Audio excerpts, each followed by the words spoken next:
நம்மளுடைய மட்டன் கெட்டி குழம்பு ரெடி ஆயிடுச்சு பாருங்கள். பார்க்கையே நாக்கில் அப்படியே எச்சு ஊரில் எப்பயும் நம்ம இன்றைக்கி மட்டன் கெட்டி குழம்பு எப்படி வைக்கிறதுன்னு பார்க்கலாம். ரொம்பவே ஈஸியான மெத்தடில் பிகினர்ஸு பேச்சுலர்ஸ்லாம் ரொம்பவே ஈஸியாக செஞ்சிடலாம். அதுக்காண்டி நான் வந்து அதே மாதிரி செஞ்சு காமிக்கிறேன். பாருங்கள், கறி வந்து நல்லா பஞ்சு பஞ்சாக வெந்துருச்சு இந்த மாதிரி.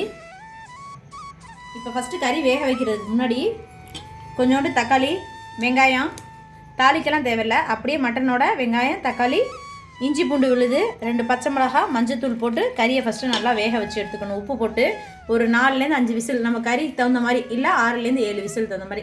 நான் வந்து இப்போ 5 விசில் தான் விட்டுருக்கேன். எனக்கு நல்லா வெந்துருச்சு. அன்றைக்கி வந்து மட்டன் வந்து 1/2 கிலோ எடுத்திருக்கேன். இப்போ நல்லா வெந்துருச்சு. இதுக்கு தேவையான மசாலா பொருள் தாளிப்புக்கு வந்து வெங்காயம், சின்ன வெங்காயம் வந்து பொடியாக அது மாதிரி கட் பண்ணி வச்சுருக்கேன். ஒரு 100 கிராம் அளவுக்கு வெங்காயம், தக்காளி 2 தக்காளி, கருவேப்பிலை, கொத்தமல்லி. இது வந்து தாளிப்புக்கு. அது கூடவே மசாலா வந்து மிளகாய்த்தூள், மல்லித்தூள், ஜீரகத்தூள், மிளகுத்தூள், மஞ்சத்தூள் இது எல்லாமே எடுத்து வச்சுருக்கேன். அது கூடவே மசாலா ஃபஸ்ட்டு நம்ம வதக்கி அரைக்கிறதுக்கு என்னென்ன சேர்க்கலான்னு பார்க்கலாம். அதுக்கு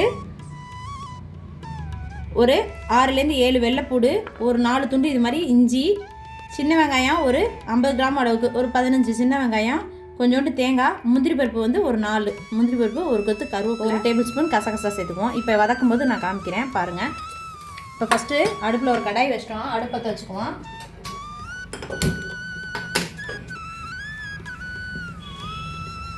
இப்போ கடாய் வந்து நல்லா காஞ்சிருச்சு. இப்போ ஒரு 1/2 டேபிள் ஸ்பூன் மட்டும் எண்ணெய் சேர்த்துக்குவோம். கூடவே பிரியாணி ஸ்பைசஸ்லாம் சேர்த்துக்கலாம். கிராம்பு ஒரு 10லேருந்து 15 கிராம்பு, அன்னாச்சி பூ, ஒரு ஏலக்காய், 2 பட்டை, ஒரு பிரிஞ்சி இலை. இப்போ இதை போட்டுக்கலாம்.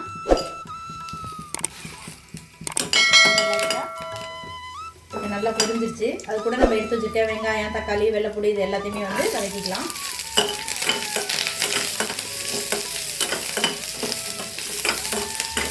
தேங்காய் திருவி சேர்த்துக்கிட்டாலும் சரி, இது மாதிரி பல்லு பல்லாக எடுத்துக்கிட்டாலும் சரி.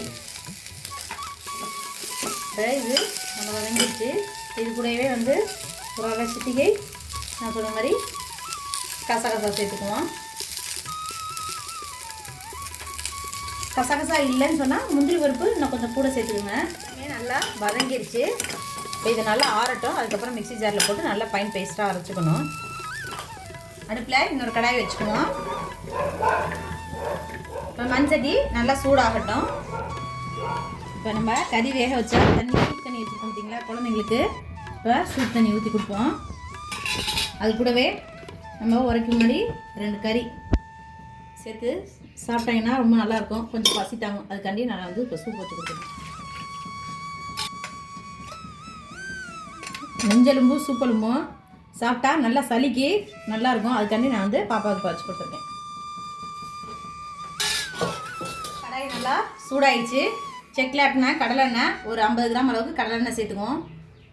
ஒரு 3 டேபிள் ஸ்பூன் அளவுக்கு குழம்பு தாளிக்க.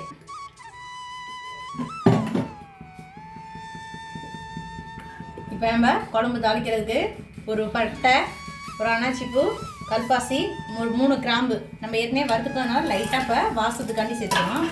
அது கூடவே ஒரு 1/2 டேபிள் ஸ்பூன் அளவுக்கு சோம்பு. இது நல்லா பொரிஞ்சிருச்சு. நம்ம கட் பண்ணி வச்சுருக்க வெங்காயத்தை சேர்த்துக்குவோம். இது நல்லா வதக்கிக்கணும்.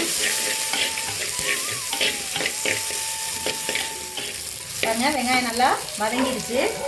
இந்த மாதிரி ரொம்ப தீய விடக்கூடாது. கண்ணாடி பருத்துக்கு இந்த மாதிரி இருக்கணும். 1/2 வேக்காடா அந்தளவுக்கு நல்லா வதங்கிடுச்சு. இது கூட நம்ம தக்காளியை சேர்த்துக்குவோம். கட் பண்ண தக்காளி.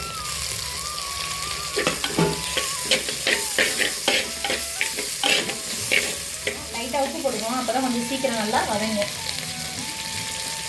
அதுக்காண்டி கல் உப்பு சேர்த்துக்கிறேன். ஏற்கனவே கறியில் உப்பு போட்டு வேக வச்சுருக்கோம். அதனால் கொஞ்சமாக பார்த்து சேர்த்துக்கணும்.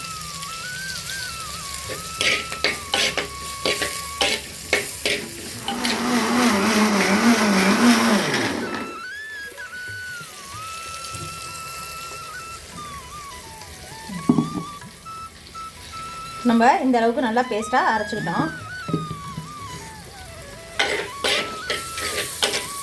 இப்போ தக்காளி வெங்காயம் நல்லா வதங்கிடுச்சு.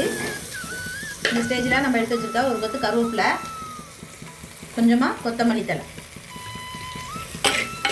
இது நல்லா எல்லாத்தையும் வதக்கிடணும். இது எல்லாமே நல்லா வதங்கிடுச்சு. அது கூட மசாலா பொருள்லாம் சேர்த்துக்கலாம். நம்ம ஏற்கனவே வறுக்கிறதுலேயே வந்து அரைச்சோம் பார்த்திங்களா, அதிலே வந்து தனி மல்லி இருந்துச்சுன்னா உங்கள்கிட்ட மல்லி ஜீரகம் எல்லாம் வறுத்து அரைச்சிக்கலாம். நான் எல்லாமே வந்து நேற்று தான் வறுத்து அரைச்சி வச்சுருக்கேன், அதனால் நான் இன்றைக்கி பொடியாகவே போட்டுக்கிறேன். இப்போ ஒரு 2 டேபிள் ஸ்பூன் அளவுக்கு தனியாத்தூள்,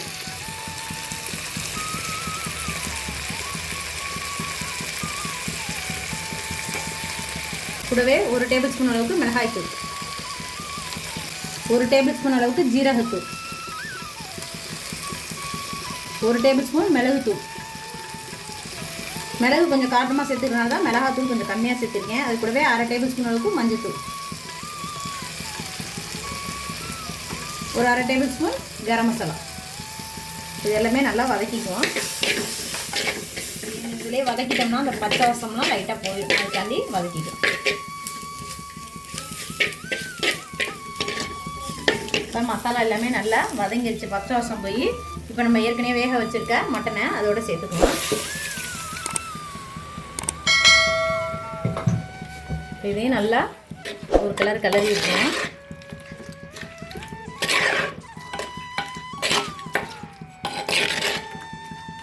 நல்லா ஒரு கொதி வருது. இப்போ நம்ம அரைச்சி வச்சுருக்க மசாலாவையும் அது கூட சேர்த்துக்குவோம்.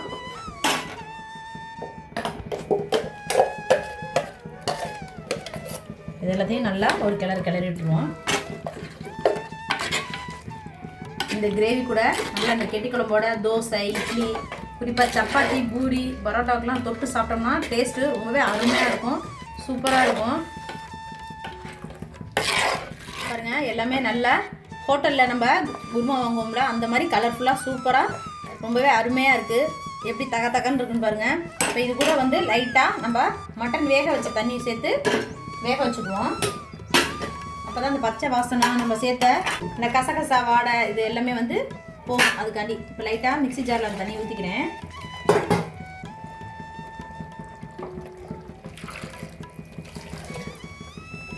நமக்கு எந்த அளவுக்கு குழம்பு தேவையோ அந்த அளவுக்கு ஊற்றிக்கலாம்.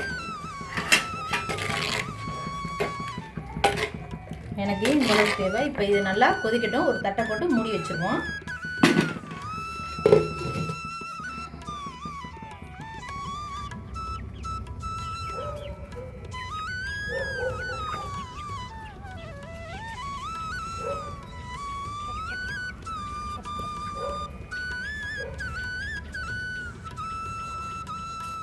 இப்போ 10 நிமிஷம் ஆயிடுச்சு. குழம்பு திறந்து பார்ப்போம்.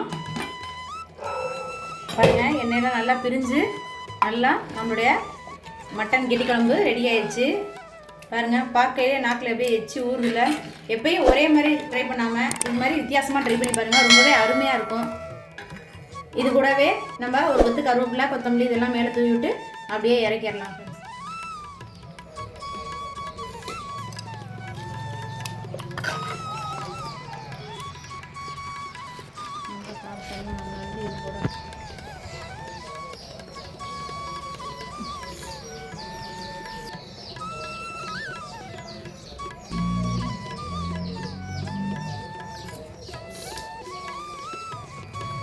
சண்டேனாவே நான்வெஜ் இல்லைன்னா அந்த சண்டேவே நமக்கு ஃபுல்ஃபில் ஆகாது கண்டிப்பாக.